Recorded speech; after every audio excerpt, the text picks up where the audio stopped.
when a member of an audience sits down in front of a play, the actors ask them to go along with the story.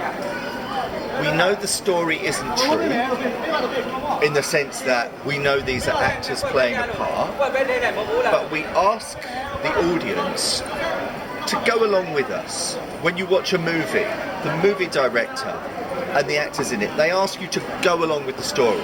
So you see Tom Cruise being shot at with a machine gun, and he's injured in the arm.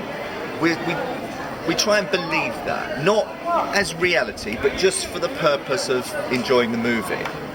That is called the willing suspension of disbelief, which means that you, the audience member, you willingly stop from disbelieving, because you could watch an entire movie, and when somebody gets shot, say in a James Bond movie, somebody gets shot, and you could sit there saying, well, that isn't true. He didn't really get shot. That's an actor. They can't shoot actors. That's against the law.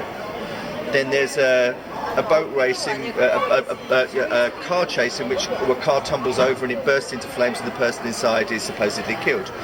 You can watch that movie and you can say, well, that didn't really happen.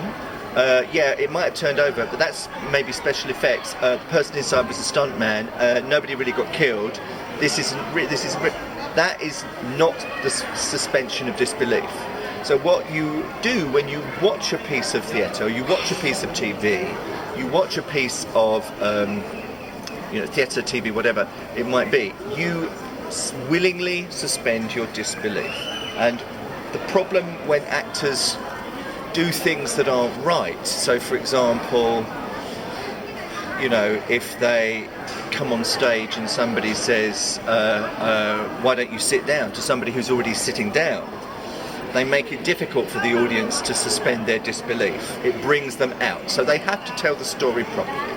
It has to make logical sense. It doesn't make a lot of sense if in one scene they're drinking from a mime cup and in another scene they're drinking from a real cup. So you have to try and make sure that you get the audience to willingly suspend their disbelief. Now, there's a problem with this in terms of Brechtian theatre, because in Brechtian theatre, Bertolt Brecht always wants the audience to be recognising the whole time, these are actors and this is not true.